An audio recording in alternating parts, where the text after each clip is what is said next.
ভোটের প্রচারে এসে বলেছেন যে সিপিএম মানি হিন্দু মুসলিম মহিলাকে ধর্ষণ করা। উনি সন্ধ্যাবেলা 6টার পর যদি বলেন তাহলে তার রেসপন্ড করার দরকার নেই, তার আগে বললে হয়তো রেসপন্ড করা যেতে পারে। এই মুহূর্তে দাঁড়িয়ে ওনার দলের নেতা শেখ শাহজাহানরা ধর্ষণ জনগণের জন্য জেলের মধ্যে রয়েছে। এই মুহূর্তে দাঁড়িয়ে তৃণমূলের প্রাক্তন শিক্ষামন্ত্রী চাকরি চুরির দায়ে জেলের মধ্যে রয়েছে। এই মুহূর্তে অনুব্রত মণ্ডল থেকে জ্যোতিপ্রিয় মল্লিক খুন, রাহাজানি, চুরি, জোরচুরি, ডাকাতি সহ আরো নানা রকম কাণ্ড কারখানার জন্য জেলের মধ্যে রয়েছে। কারা খুনি, কারা দর্শক, কারা হিন্দু মুসলমান দাঙ্গা করেন পশ্চিমবঙ্গের মানুষরা বিচক্ষণ জানেন। কল্যাণবাবুর বলাতে কিছু যায় না। কল্যাণবাবু জনায়ের একটা সভায় বিকেল 5টায় দাবি করছেন যে দীপশিতা ধর ব্যক্তিগত আক্রমণ করুক, কিন্তু তিনি কি করে কোটি কোটি হিন্দু মা বোনেদের সেন্টিমেন্ট নিয়ে খেলবেন, এই অধিকার ওনাকে কে দিয়েছে? দুর্গা সম্পর্কে আপনার উক্তির জেরে ওনার এই মন্তব্য। প্রথমত ওইটা তো উনি আদৌ আর্টিকেলটা পড়েছেন কিনা আমি জানি না। আপনি পরের বার যখন ওনাকে জিজ্ঞেস করবেন যে আর্টিকেলটা উনি রেফার করছেন সেই আর্টিকেলটার নাম কি, আপনি জিজ্ঞেস করবেন ওখানে যে শব্দগুলো লেখা ছিল সেই শব্দগুলো প্রত্যেকটা সঠিক সংজ্ঞা ডেফিনেশন উনি জানেন কি জানেন। উনি বলছেন যে আপনি এটা আমেরিকান একটা জার্নালে লিখেছেন। আমি সেই তো বলছি সেই জার্নালটার নাম কি, জার্নালের আর্টিকেলটা আমি লিখেছি আর্টিকেলটার নাম কি, উনি সেই আর্টিকেলটা পুরোটা পড়েছেন কি পড়েননি। পরের মুখে ঝাল খাওয়া বলে একটা ব্যাপার আছে। যদি উনি সত্যিকারের এই আমাদের স্পিরিচুয়াল টেক্সট মহাভারত, রামায়ণ, হিন্দু ধর্ম, সনাতন ধর্ম এইসব বিষয়ে ডিবেট করতে চান, একদিন বিকালবেলা বা সকালের দিকে আপনারা সবাই থাকবেন, আমি উনি আর যারা যারা ডিবেট করতে চান আমরা সবাই বসবো, সেখানে সে ডিবেট হবে। এই নির্বাচন রুটি রুজির নির্বাচন। 15 বছর উনি কিচ্ছু কাজ করেননি, 15 বছর বলার মতো কিচ্ছু নেই, লবডঙ্কা। আর উনি অন্য লোকের ব্যক্তিগত জীবন, অন্য লোকে কোথায় কি লিখেছে, অন্য লোকে কত বছর পিএইচডি করতে নিয়েছে, অন্য মানুষ বিয়ে করেছে কি করে, তাই নিয়ে উনি ভেবেছেন এই সমস্ত কথা বলে উনি বৈতরণী পার করবেন। মানুষ অত বোকা নয়। মানুষ জানতে চান না আমার বিয়ে হয়েছে কি হয়নি, মানুষ জানতে চায় তার পরিবারের ছেলেটাকে যদি বিয়ে দিতে হয় তার এমপি সেই ছেলেটার কর্মসংস্থানের জন্য কিছু করবেন না করবেন না। উনি তো রীতিমতো দাবি করছেন, একদিকে উনি দুর্গাপুজো করেন, চণ্ডীপাঠ করেন, কিন্তু আপনারা ক্ষমতায় এলে বাংলা থেকে আপনারা দুর্গাপুজো তুলে দেবেন। ঠিকই তো, 34 বছর ধরে যখন আমরা সরকারে ছিলাম তখন দুর্গাপুজো হতো না। কল্যাণবাবু তো দুর্গাপুজো তখন করতেন না, বাড়িতেও করতে পারতেন না, কোথাও করতে পারতেন না। আমি এবারে ঈদুল ফিতরে দেখলাম উনি মাথায় সাদা টুপি পরে ওই ঈদের ওইখানেও চলে গেছিল। ফলে আমার মনে হয় যে মানুষ ধর্মকে ধর্মের মতো দেখেন সেই মানুষ নিজের ধর্মকে ও অন্যের ধর্মকে সম্মান করতে পারেন। যে মানুষ ধর্মকে রাজনীতির জায়গা হিসেবে দেখেন তিনি কখনো মায়ের সামনে কেঁদে ফেলেন, কখনো ঈদের দিন টুপি পরে সেখানেও ভোট চাইতে চলে যান। আমরা দুটোর মধ্যে একটাও করি না। আপনি নাকি এরকম বলেছেন যে মহিষাসুর কালো বলে আর মা দুর্গা সুন্দরী ফর্সা বলে। আমি কোথায় এটা লিখেছি সেই আর্টিকেলটা উনি পড়েছেন কিনা সেইটা নিয়ে একটা প্রপার একদিন ডিবেট হোক না, আমার কোনো অসুবিধা নেই।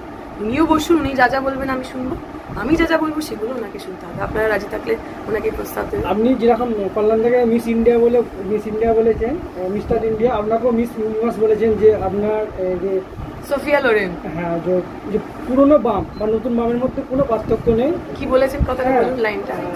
পুরনো বোতলে নতুন পুরনো বোতলে নতুন মদ। একদম। বোতল এবং বোতলের মধ্যে যা থাকে তার সম্পর্কে কল্যাণবাবু আমাদের সম্পর্কে অনেক বেশি জানেন, আমি সত্যি জানি না। আমরা যে কথা বলি বামপন্থীদের রিব্র্যান্ডিং এর দরকার হয় না। আমাদের পার্টিতে কেউ কখনো বলে না অমুক তোমাকে মানতে হবে, আগামীকে জানতে হবে, বলে না। আমার আজকের প্রচারে সাদা চুলওয়ালা বিমান বোস এসছে, আমার আজকের প্রচারে মোহাম্মদ সেলিম এসছেন, আমার প্রচারে সুজন চক্রবর্তীরা এসছেন গতকাল, এবং তার আগামী দিনে সূর্যকান্ত মিশ্ররাও আসবেন। আমাদের আগামী এবং আমাদের যারা প্রবীণ মানুষ তারা সবাই আমরা একটাই দল করি, সেই দলটার নাম সিপিআইএম, সেই দলটার আদর্শ বামপন্থী। আমাদের নতুন পুরনো বলে কিচ্ছু হয় না, আপনার বিরুদ্ধে অভিযোগ হচ্ছে আপনি নাকি হেরে গেলে পালিয়ে যান আর আছেন না। 21 সালে বালিতে বিধানসভায় দাঁড়িয়েছিলেন। বিধানসভা যখন নির্বাচনের ফল বেরোয়নি, তারপরে যখন ফল বেরিয়েছে তারপরেও ওই বালি বিধানসভায় একটা কমিউনিটি কিচেন চলেছিল, কমিউনিটি ক্যান্টিন, কোভিড ক্যান্টিন, 1 বছরের বেশি সময় ধরে 20 টাকায় আমরা সাধারণ মানুষকে সেখানে খাইয়েছি। রেড ভলেন্টিয়ার বলে আমরা যারা ছিলাম মানুষের বাড়িতে 1টা, 1.5টা, 2টো, 3টের সময় অক্সিজেন নিয়ে পৌঁছেছি। তৃণমূলেরও এমন বহু মানুষ ছিলেন যারা উপকৃত হয়েছে, আমরা দেখিনি। সে মানুষ তৃণমূল করেন না, বিজেপি করেন না, অন্য কোনো সমর্থক। কারণ আমাদের কাছে রাজনীতিটা ভোটে জিতে নিজের বাড়ি তৈরি করা, নিজের কল্যাণ করা নয়, আমাদের কাছে রাজনীতি মানে লোকের কল্যাণ করা। দীপশিতা নাকি ভালো ইংরেজি জানে, ওই জন্য ইংরেজি জানার লোককে পাঠানো উচিত, তরুণ মুখকে কে পাঠানো। বলেছে? বিমান বসুই বলেছেন। ইংরেজি কি আমরা কম জানি নাকি? আমি তো গ্রাম বাংলায় পড়া ছেলে, ইংরেজি জানি। আমি তো গ্রাম বাংলার কলেজ, ইউনিভার্সিটি, মধ্যবিত্ত ছেলে, সেই ইংরেজি জানিয়ে 43 বছর প্র্যাকটিস করলাম। আমার ইংরেজির আর্গুমেন্টের চোটে সিপিএমটাই চলে গেল দল থেকে। ও কি ইংরেজি জানে? ওর ইংরেজিতে আমেরিকার লোকে বুঝবে, বাংলার লোক করে ওর ইংরেজি বুঝবে না। এমন ইংরেজি জানে যে 8-9 বছর হয়ে গেল এখনো থিসিস সাবমিট করতে পারছে না। হ্যাঁ, 2খানা মাত্র ডিগ্রি আছে, এমন ইংরেজি জানে কোনোদিন একটা চাকরিও পায়নি। আর ওরা বলে চাকরি পেলে কত বড় চাকরি পেত, আগে পেয়ে দেখা। একটা কথা বলেছেন সন্দেশখালী নিয়ে বিজেপি তৃণমূল নোংরা খেলা খেলছে। ওরা তো সিপিএম খেলেছিল বিজেপির সঙ্গে, দিয়ে একসঙ্গে দুজনে ভাগ করেছিল। সেট হচ্ছে বিজেপি সিপিএম এর, আর বিজেপি সিপিএম এর কাছ থেকে হাইজ্যাক করে নিয়েছে।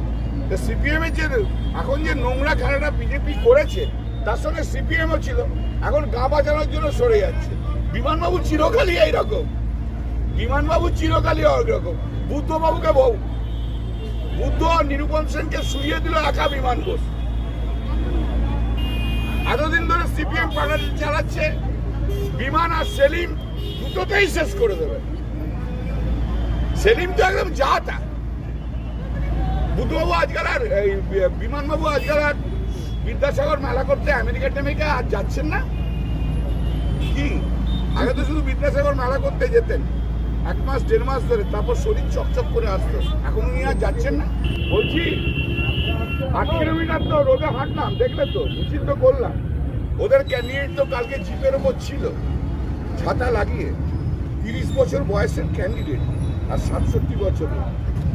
আপনাকে আমন্ত্রণ জানিয়েছে ডিবেটে আমন্ত্রণ জানিয়েছে যে আপনি নাকি ইংরেজি যে কথাটা বলেছেন ওই দুর্গাকে নিয়ে, সেটা নাকি আপনি ঠিকমতো পড়তে পারেননি ইংরেজিটা। ছেড়ে দিন, ও আমার সঙ্গে ডিবেট করতে হলে তার জন্য একটা যোগ্যতা থাকার দরকার। আগে যোগ্যতা অর্জন করুক, আগে কোথাও 2-3টে এমপি টেমপি হোক, তারপরে আমার সঙ্গে যোগ্যতা অর্জন করবে। যোগ্যতা অর্জন করে তারপর আমার সঙ্গে যেন থাকে। গধূলি বেলায় আমি যখন